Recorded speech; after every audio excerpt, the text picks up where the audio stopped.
returning back to an earth consciousness, returning back to umama wetu. What does the first mother have to offer to us in this new year as we are approaching the full moon?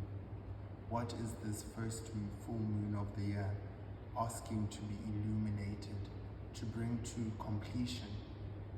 Perhaps in this 2023, what we are going to be moving into is shedding and bringing to completion any limiting beliefs we could have had around what we thought being South African means, what we thought being a healer in South Africa means, and what wellness looks like.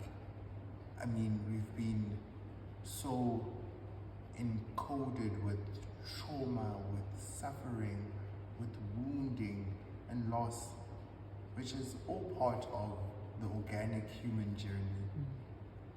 And perhaps the invitation as we move forward is around how much nature has nurtured us, how much nurture is there for us in community, intentionally crafting diverse communities, multiracial, multi-ethnic, non-binary, really being intentional about curating spaces which are open and inviting to everyone, and what sense of safety that brings in to all of us there, seeing not representation but embodiment of what our natural environment is.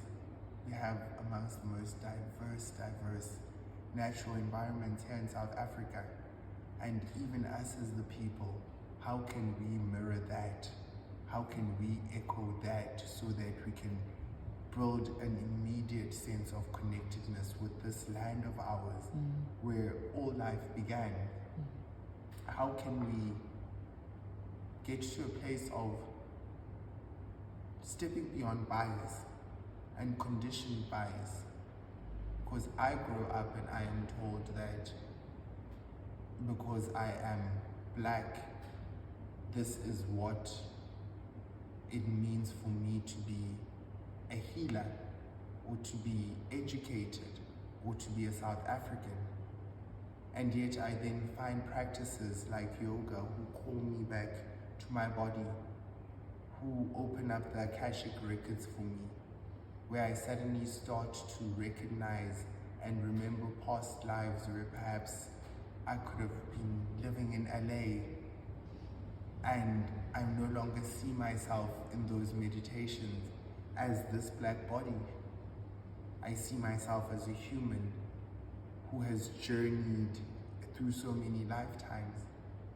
How do I then bring back that gift of the end of the separation and the oppression, and the gift of all of the varying world cultures that speak around finding our path to oneness, finding our path in this journey of healing, because we are all on a soul journey to heal. And what this offering for me really is moving intentionally into healing in community. We focus so much around the individual consciousness of our journey, being conscious of, I am going on my healing journey, this is my trauma. And that for me has a glass ceiling, because where your trauma then ends is then the collective trauma of all of humanity, which is carried in the land we walk on. Sometimes just walking in a corner and getting a sense of an unsettling feeling and a sense of unsafety. It's an energy and a consciousness, a trauma which is here, which our collective consciousness taps into, especially when we are healers and work in wellness spaces where our empathic muscle is so well trained to receive and to hold space. How do we tend to that collective shared experience? Because there's just safety and unsafety, where because of whatever suffering, wounding, loss that our history has taken us through. And I love the word history because it is systems of dominion around asserting the dominance of one over the other, which have given us history. And that has displaced all of us. How do we then come to a place of oneness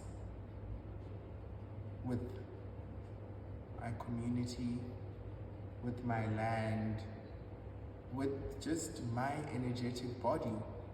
How do I create that for myself and share it with the next person, who will share it with the next person?